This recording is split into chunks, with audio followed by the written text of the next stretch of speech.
Where we'll get to as I go through the session day of this conversation is exactly where the last conversation ended, right? That ultimately people really are the rate limiting factor. Right? If you go back, I mean, all of us have been finance professionals for a number of years. Myself, have been in the industry for 28 years.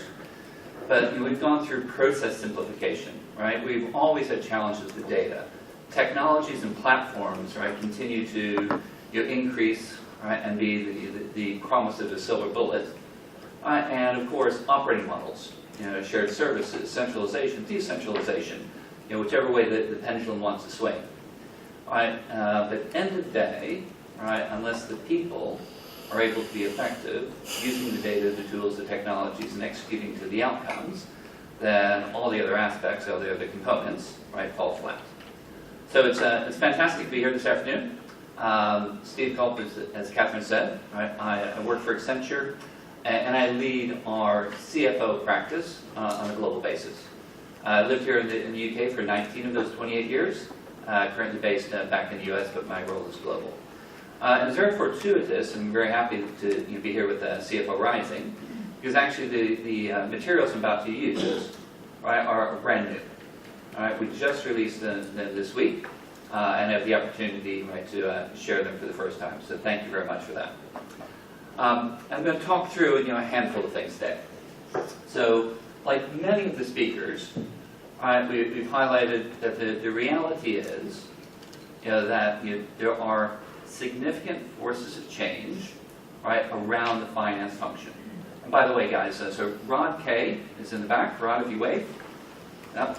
All the materials that I'm about to present, right, we've got hard copy, right, so if you want them, Rod's here, right, we'll get them. If we run out of materials, we'll take your details and we'll send them to you.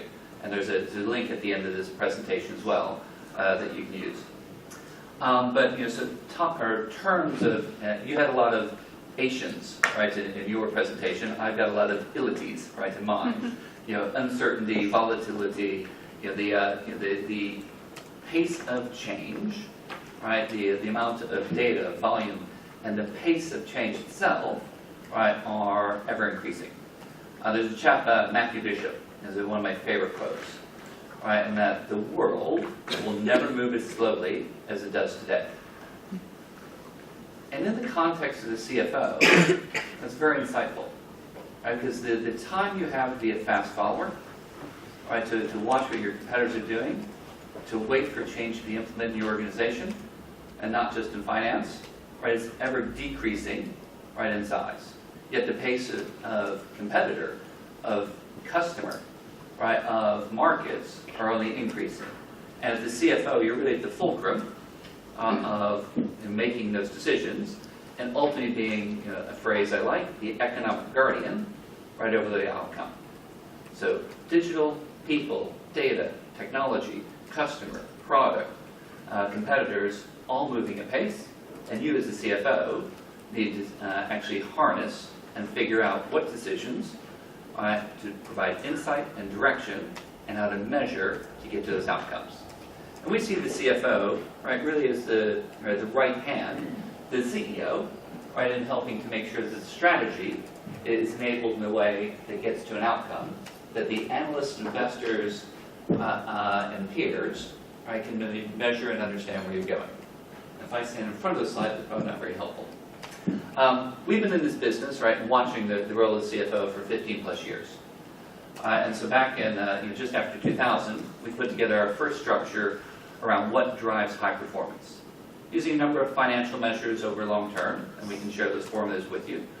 But the important message is that from 2003 to today, in 6 different iterations, watching how the role of the CFO has changed, we've got fantastic trend analysis and insight on how, right, the modern CFO, right, becomes increasingly effective.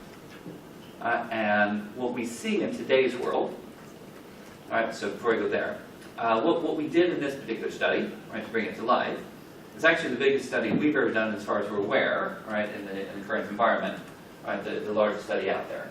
So we talked to more than 700 CFOs on a global basis. But interestingly, we talked also to more than 200 kind of up-and-coming finance professionals, the next-gen CFOs, to get some sense, right, of current versus future, the skills, the ambitions, right, the perspectives. And then we also ran about 50 different one-on-one interviews, basically dissecting, right, our findings and looking for the insights, right, to help bring them to life. And we asked questions around 4 different areas. Right? So first, the role of the CFO. How is it expanding? How is it changing? The answer is, is it changing? The answer is yes. But how, why, right, and what impact, right, are you seeing as the CFO in your business? We also talk about finance in the new. Right? The new incorporates the data sources, incorporates digital, incorporates new ways of working with talent internally and externally. But how do you really harness and apply finance in the new? We also talk about smart digital, right? And the word smart is inserted there purposefully, because things that are not applied, right, don't really make an impact. And increasingly in a world which is rich and voluminous in data, unless you know the right questions to ask, actually getting the right answers to the questions is very difficult. No organization, right, can actually use data to become omnipotent. Or we talked about some famous entrepreneurs in the environment today. I won't repeat their names, but there are a lot of people that I'm sure would like to become omnipotent or believe that you can get there. But as a CFO in a bank, in a corporation, right, you're running a business, right, that's a stretch too far for where we are today. So applied smart digital and understanding the right questions to ask, right, then gets you to the outcome. And then the conversation that the last session ended on, right, the combination of data and talent, ultimately the things that we need to solve for, right, to make the top of the tree work effectively. So those are the questions we asked, all right? And we found 5 forces that are really driving change, right, in the role of the CFO. And if I unpick each of those just a bit. So first, right, is this whole thing of increased expectations. And the way we titled this report was the CFO moves from bottom line to front line. And think about your individual responsibilities, your career, right? The decisions you're taking today, right, in the role of CFO. Right? The movement that we see from our clients is, very genuinely in the front line. Working with the business, working with the external analysts, working increasingly with the customers, right? Not focused, right, on the monthly close. The second space, right, is that of again really of how the pace of change, drives different decisions. Right, and so I mentioned that Matthew Bishop quote, and I reinforce it here. I think the world will never move as slowly as it does today. When I started consulting 28 years ago, there was no internet. We didn't have PCs. Mobile phones, right, weighed more than today's PCs. Right, the way of communication, the volume of data, right, the pace and flow was incredibly different. And when you look at the various S-curves and around data and technologies and information, right, it only continues to increase. And in our short 28 years, right, versus the next 5 years, right, the amount of change, right, in the last 28 versus the future 5 is significantly greater. Right, you don't have time to wait. Right, and as the CFO and the economic guardian, right, that is a real challenge. The expanded role, right, around control and compliance. Right, there's a lot of commentary, right, this week as we're 10 years from the crisis. And yes, right, more time, right, has been invested over the past decade, right, around the regulatory agenda and maintaining your license to operate. But in today's environment, we cannot continue to just throw money and bodies, right, as the solutions of controls and compliance. You have to embed, right, the way that your organization is going to be effective serving customers and outcomes with regulatory and controls embedded. They cannot be separate agendas. And as we think about changing consumer and customer behaviors, right, people want to know, right, how their information is being captured, being protected, and being used. Right, simply capturing data for corporate purpose and for corporate outcome without awareness or insight of how customers are being impacted, right, is quickly changing. We also talk about power of data. All right, so I won't go further on that one. I think that is obvious, right, in its sense. And at the end, right, the role of the CFO at the end of the day is about driving results. Right, if the bottom line ultimately doesn't add up, right, or doesn't meet analyst expectations, or meet the CEO and board's expectations, right, we have an issue. Right, so there again, I go back to the role of the CFO as the economic guardian. So with those forces of change, which are all real, right, and which are fed back to us, by all of you, right, in the masses of the CFO population, what we see, right, is that the role of finance really is not one, but we think it's in three hats, or viewed via three lenses. And it's interesting, right, because generationally, I think this is has continued to change. So the first hat, and the job of the finance leader is making sure, right, that debits and credits, assets and liabilities, and outputs and statutory reports get done.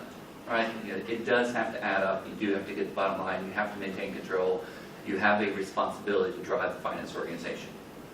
But in today's environment, that probably really is 10, maybe 20% of most of our CFOs' capacity, right, and their focus.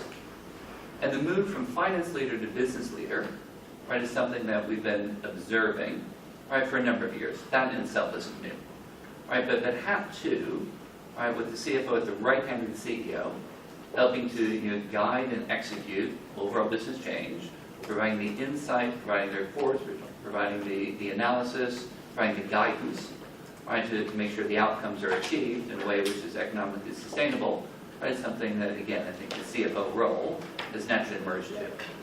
But what is new is really this third hat, right, and we call it the digital value steward.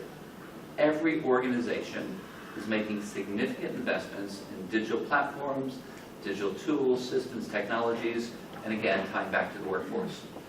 And the one role, the one responsibility in all of the organization to make sure that the pace and scale and levels of investments actually make sense for the outcomes to the overall strategy is really where the CFO sits. So I'm going to dissect a little bit each of those three hats and the forces, right, that we see affecting this change. But really, from my seat, I would say hat one, 10, maybe 20% of the CFO time. Hat two, right, is probably 40, to 60% of the time. And increasingly, this digital value steward and watching the broader transformation of the organization, and really moving, not just finance, but moving the organization to be digitally enabled, is really taking up 30, 40% of many, right, of the CFO's focus. So there are a couple of questions earlier, right, just about finance, and I think the question was 75% of finance goes away by 2020. I think that was Catherine, some of the data you had. We talk about finance moving to the edges, right? Finance moving to the edges.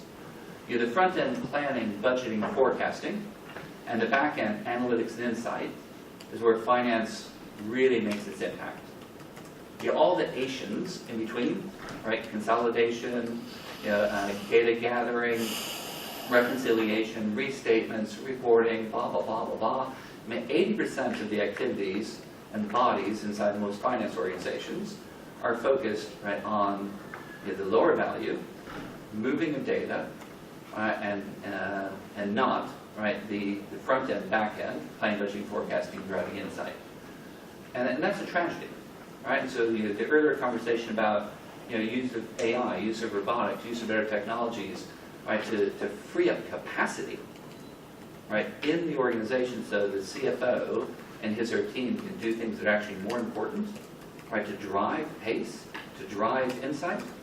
Right, to me, that's a natural evolution and one we should embrace.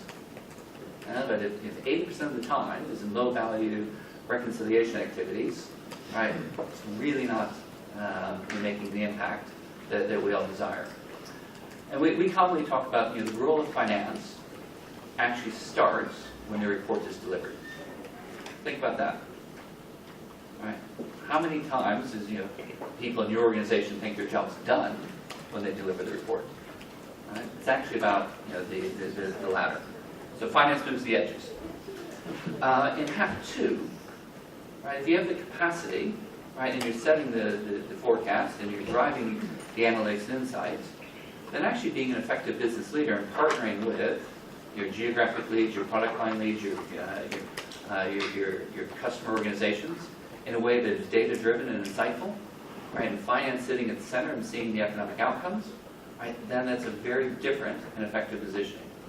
But I said, that's not new, right, it's just, it continues to be enhanced.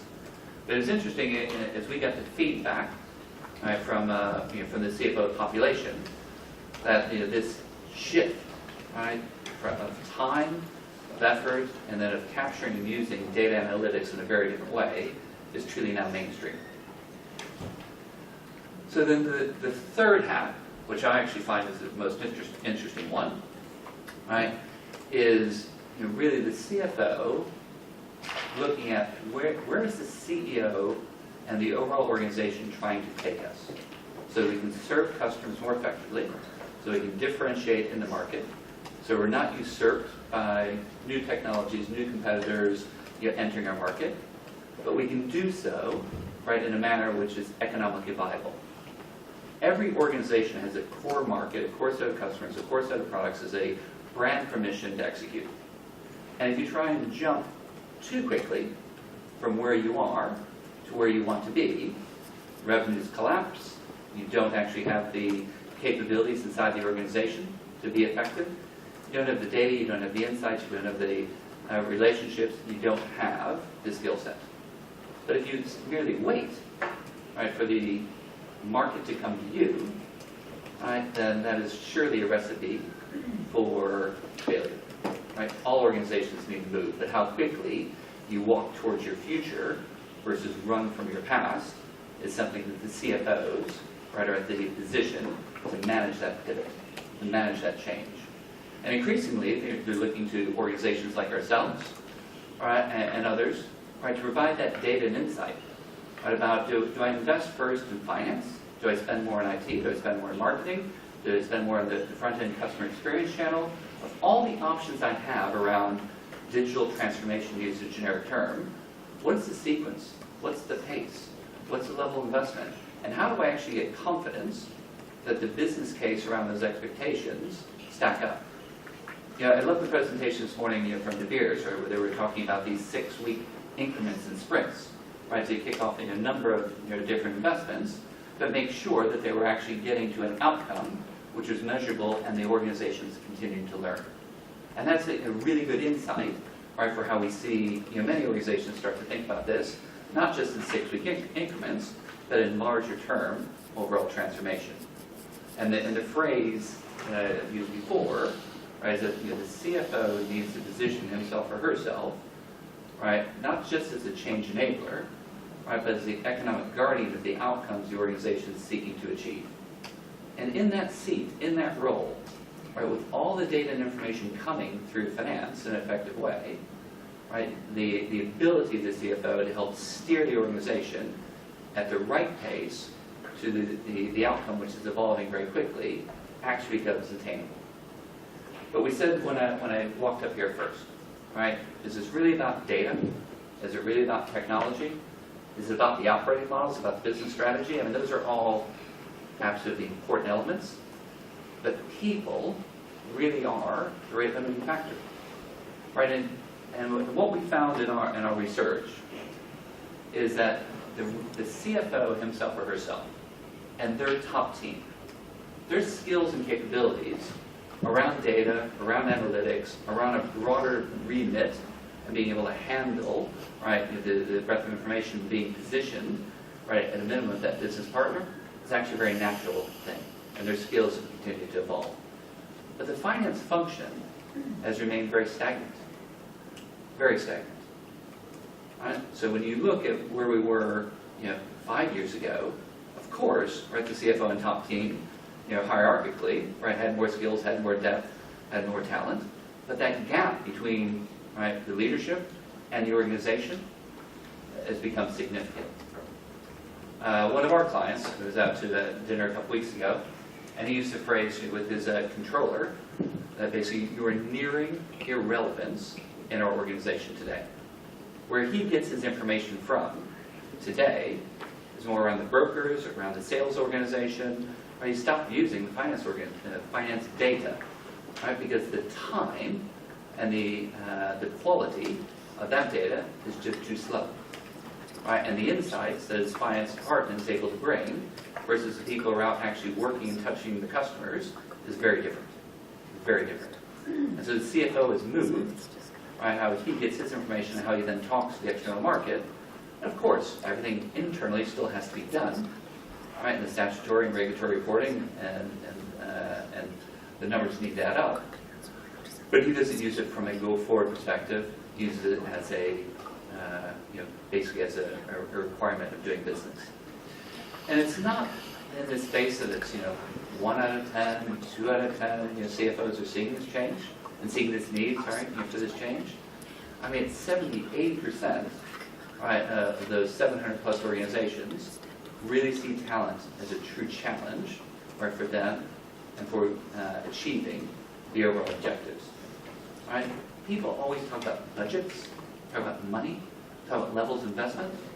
But again, in the organizations we're working with, and definitely in what our research shows, is we can, they can collectively inside the organization find the money, find the investment, but they can't find the talent, right, to execute the change as quickly as they need to.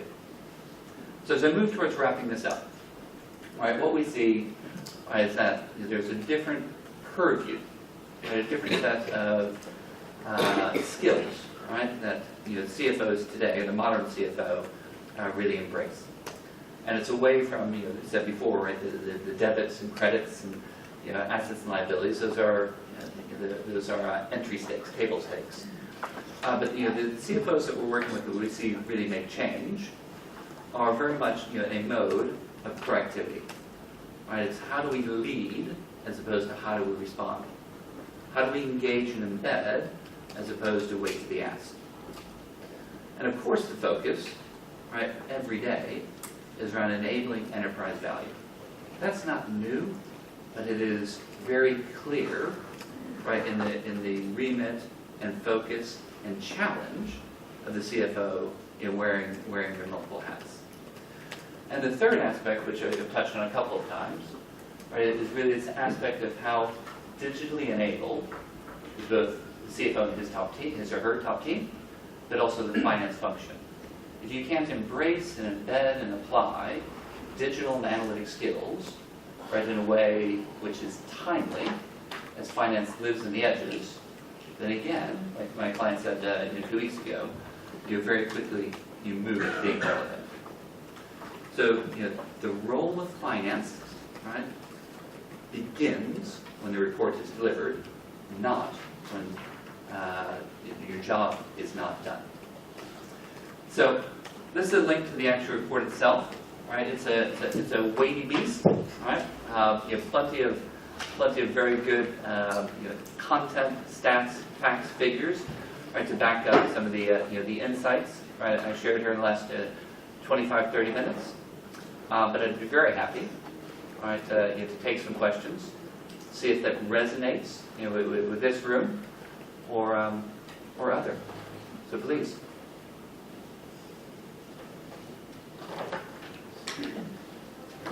Lady in the back. First of all, thank you so much, Accenture, for your interesting surveys and research and forward-looking finance. So we've been really excited to learn about the trends from your research. At least for the last 5-6 years, we're playing really wonderful role in the FP&A community. But the question that I really would like to ask you, what is Accenture's view on the how we can move to analytical transformation in finance? So the reality is that we still in finance, as we already discussed, very traditional. We have very traditional planning models, a lot of Excel. Very often we look at this only as a trend analysis. In FP&A community, in particular in International FP&A Board, we believe that driver-based planning model, this is the way to go. So the driver-based planning model that can help to utilize the key drivers from the big data or from the sea of data. All those 20% that can explain 80% of the results. So I'm wondering, in Accenture, would you believe that the how, it's actually, this is the driver-based modeling and the changing the way how we work? Perfect. Thank you for the question, first of all. So a couple of things. I would say there is no one model, right, which is right for every organization, right? So it's not a binary conversation, or not a binary question. We'd agree. Better use of data and information and making sure that as finance, you're asking the right questions as opposed to seeking the needle in the haystack, is clearly important. But you asked the question practically, right? What are organizations doing differently today than they were doing in the past? And again, I would argue, right, that there's something in data and there's something in talent. I'm going to talk about the talent side here. So in talent, what do we see? Right, we see a fusing or infusion, right, of a blend of skills. So it's not just the finance professionals. We actually see embedding, right, of digital skills, big data, right, quantitative capabilities being brought together with seasoned finance professionals. So the finance individuals who understand the business, know the history, know the heritage, know the drivers, back to your model point, but also they typically don't have all the quantitative, mathematical, data, analytic skills. So in a center of excellence sort of establishment, we see the two coming together to get to a different outcome. We also, I'm a firm believer, and I talked before about ethical AI. It's not about just throwing out the team we have today and replacing with a whole new team, because the heritage as reference is really important. But you do have to infuse new skills, and you also have to continue to train, right, and make accessible, right, to the heritage, the new talents, new technologies. So if you do those couple of things around the right questions, then we see organizations making very good progress, right, towards those FP&A outcomes. Pleasure. One more? Sure, front. So you mentioned CFO as an economic guardian. What did you mean by acting as an economic guardian? Sure. So the question was, I used the phrase CFO as the economic guardian, right, of the organization, right, of the strategy. And so all of us listen to analyst reports, right? And the CEO, right, typically stands up and says, we're going to launch this new product. We're going to, we potentially are, we've just embedded or acquired a different organization. We're moving into a new geography, whatever the case may be. We've got a product line which is emerging. Our pipeline looks like this. The CFO, right, his or her role is very much taking the strategic directions, the strategic actions, and turning them into numbers that the analyst and the organization can actually measure so you can see if you're making progress against. So we want to believe the CEO strategy, we want to believe the overall corporate strategy, but unless we can turn it into numbers, right, and then make decisions internally before we announce them of the options and priorities and level of investment we have, which ones do we bring to the front of the queue, right, then strategy is interesting, but results are important. So that's how we see the CFO as the economic guardian. Okay.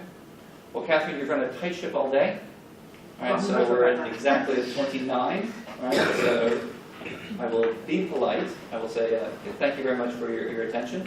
As I said, Rod's in the back with physical copies for those of us that prefer not to carry a bunch of stuff on airplanes with us everywhere else. The link is here, and I look forward to speaking to many of you following. Have a great afternoon. Thank you.